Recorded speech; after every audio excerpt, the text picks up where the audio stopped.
If you see my gele, oh, it go wound everybody. Gele me got you. Hi everyone, welcome to my channel. My name is Damie Alabi. If you're coming for the first time, you can call me the Owanbe Queen because I bring a lot of tutorials your way about beading, stoning, how to tie gele, things to look out for when you're attending Owanbe parties, how to do several things with gele, how to stone, how to bead, how to embellish, a lot of things. We started this series called the 2019 Gele series and the feedback from you guys have been amazing, so I thought, how are we going to do 2019 Gele without even using the mommy that is the originator of this?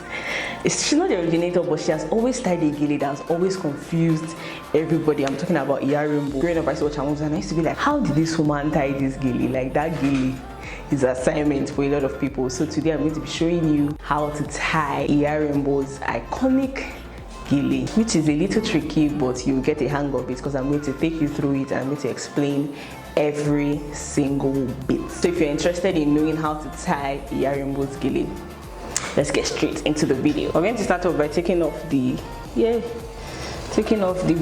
So we're going to be using this Adire gele. There's the length of the gele and there's the breadth. So you want to take the breadth of the gele, right? And then you start from the back. Can you see? So when you bring it forward, you are going to cross it like this. So when you cross it like this, you tie at the back. Now you tie at the back.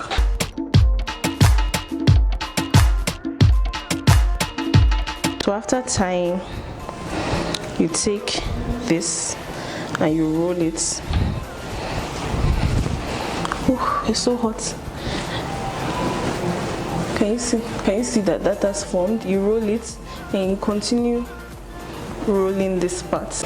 And you roll this part as well. And you come to the back. And you tie it again. This is what the gele looks like.